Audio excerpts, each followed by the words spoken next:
ओम विश्वानि देव सवितर्दुरितानि परासुव यद्भद्रं तन्नयासुव।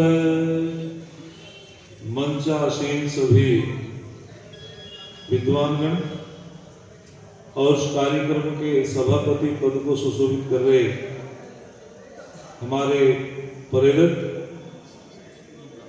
बहुत ही बच्चों को प्रेरणा देने वाले, युवाओं को प्रेरणा देने वाले मास्टर राजपाल आर्य जी, इस मंच का बहुत बड़े ही कुशलता से संचालन कर रहे भ्राता गौरव जी और इस कार्यक्रम के आयोजक संयोजक हमारे भ्राता राजऋषि जी, डॉक्टर साहब, समस्त परिवार, आर्य बंधुओं, बहुत ही सुंदर चर्चाएं हम श्रवण कर रहे थे और हमारे पूज्यपाद स्वामी जी बिजनौर से हमारे प्रधान रामेंद्र जी, मैं सभी का इस मंच की ओर से स्वागत करता हूं, अभिनंदन करता हूं। बड़ी सुंदर चर्चा हम सभी श्रवण कर रहे थे, गीतों के माध्यम से, व्याख्यान के माध्यम से। मैंने बाबा जी को तो देखा, कई बार परिवार में आने का मौका मिलता रहा। वे बड़े एक सिद्धांत के अड़ने वाले थे। यदि कोई गलत बात कहता था तो हमारे बाबा ओम प्रकाश शास्त्री जी स्पष्ट वक्ता थे, यज्ञों में बड़ी श्रद्धा रखते थे और जो संस्कारवान व्यक्ति होता था उनसे बड़े खुश होते थे। तो ऐसे महान पुरुष की आज हम जन्म दिवस मना रहे हैं, तो वास्तविक ये परिवार बधाई का पात्र है, जो अपने माता पिता दादाओं के जन्म दिवस को एक आर्य समाज के वैदिक सत्संग के माध्यम से मना रहा है। तो मैं चाहता हूं एक बार जोरदार ताली से स्वागत करेंगे इस परिवार का।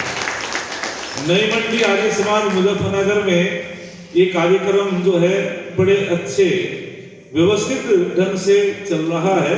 मैं अधिक समय न लेते हुए थोड़ी सी बातें आपके बीच में रखता हूं। हमारे शास्त्री जी, ओम प्रकाश शास्त्री जी, संस्कारों पे बड़ा ध्यान देते थे। संस्कारों ही गुणांतराधान मुच्यते।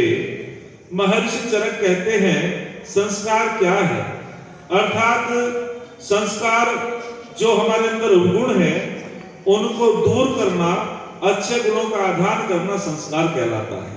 जिससे मन की उन्नति होती हो, आत्मा की उन्नति होती हो, शरीर की उन्नति होती हो, उसका नाम बोलो क्या है? संस्कार है। संस्कार व्यक्ति को पात्रता प्रदान करता है। संस्कारों से व्यक्ति की योग्यता बढ़ती है।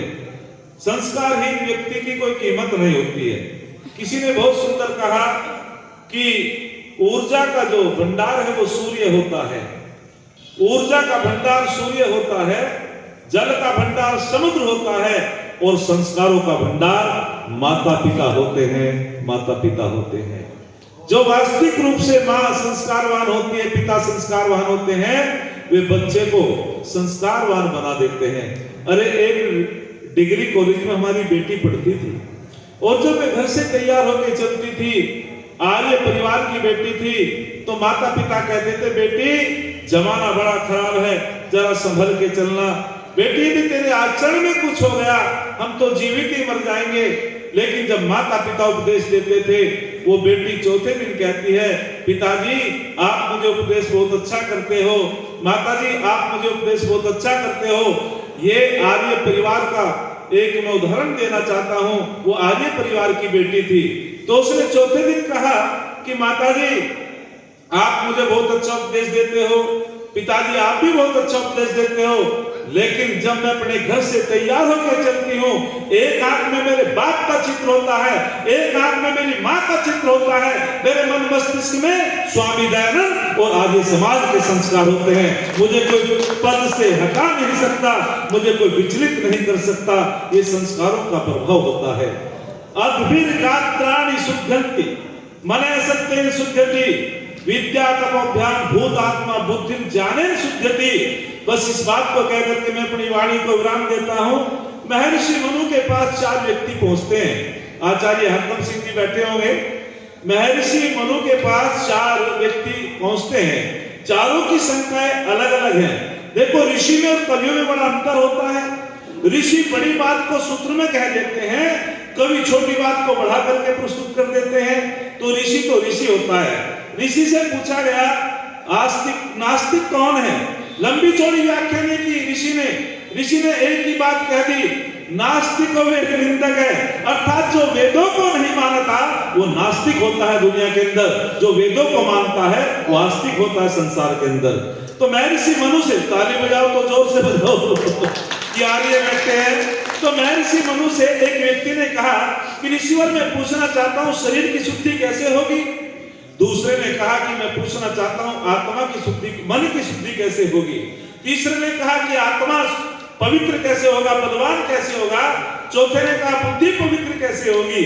तो महर्षि मनु ने एक श्लोक के माध्यम से कहा और बड़ी सुंदर बात कही। उन्होंने कहा अद्भिर गात्राणि शुद्धंति, अर्थात शरीर तो जल से शुद्ध होता है, शरीर की शुद्धि जल से होती है।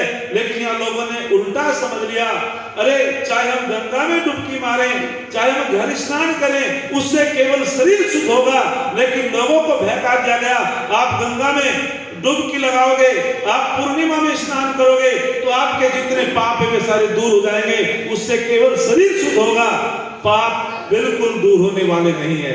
और मन की शुद्धि होती है सत्य भाषण से। सत्य वे देवा अनृतम मनुष्य, अर्थात जब तक हमारे आचरण में सत्यता नहीं होगी तब तक हमारा मन पवित्र नहीं होगा। मन के संस्कार बिगड़ जाते हैं झूठ बोलने से, मन के संस्कार बनते हैं तन में मन शिव संकल्प वस्तु, जब हम सत्य का आचरण करते हैं। सत्य क्या है?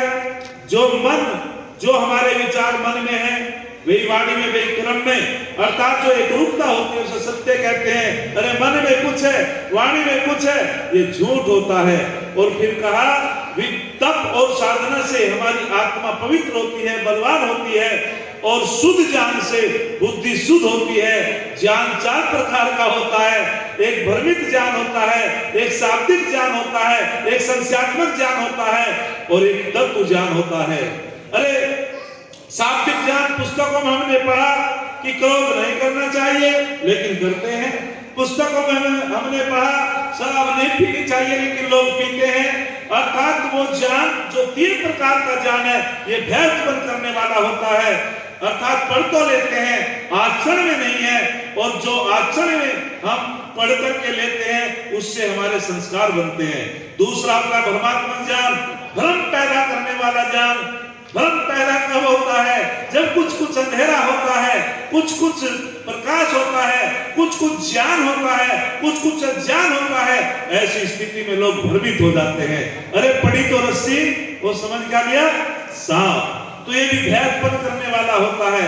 एक होता संस्यात्मक ज्ञान, संशय उत्पन्न हो जाता है, मन में कई प्रकार के विचार उत्पन्न हो जाते हैं। अरे परमात्मा है भी या नहीं, यज्ञ करने से हमको सुख मिलेगा नहीं मिलेगा। ये जो संशय वाला संशयात्मक बुद्धि वाला व्यक्ति भी भय की तरफ जाता है। और चौथा ज्ञान होता है तत्व ज्ञान, यथार्थ ज्ञान, वास्तविक ज्ञान। अर्थात जैसा जैसा पढ़ा वैसा आचरण में हमने ढाल लिया, वो तत्व ज्ञान ही हमको भय से दूर कर देता है, निर्भीक बना देता है, परम पिता परमात्मा का सानिध्य प्राप्त करा देता है। आइए हम सभी को मिलकर के परम पिता परमात्मा की उपासना करनी चाहिए, वेदों का अध्ययन करना चाहिए। अरे किसी ने बहुत सुंदर कहा था, स्वामी दयानंद ना होते तो आज इस मंच पे हम ना होते। उस ऋषि दयानंद के बड़े उपकार है। तो स्वामी दयानंद ने संस्कार विधि, सत्याप्रकाश हमको ऐसे ग्रंथ दिए, अपने घरों में रखे, उन्हें पढ़े। अरे हम प्यादे थे वजीरों में गिने गए, अरे हम प्यादे थे वजीरों में गिने गए, हम फकीर थे अमीरों में गिने गए। ऐ दयानंद तेरा सानिध्य क्या मिला? हम कांच के टुकड़े थे हीरो में गिने गए, हम कांच के टुकड़े थे हीरो में गिने गए। अरे जिसको प्यार पिता से है, माँ प्यारी सी है, वो सुपुत्र सुकुमार है। कर लो अपने माता पिता की सेवा, इन्हीं के चरणों में मथुरा काशी हरिद्वार है, इन्हीं के चरणों में मथुरा काशी हरिद्वार है। इति ओम सम। आप लोगों का धन्यवाद। शास्त्री जी ने बहुत कम समय में और बहुत अच्छी बातें, जैसे गागर में सागर भरने का कार्य किया। देखिए संस्कारों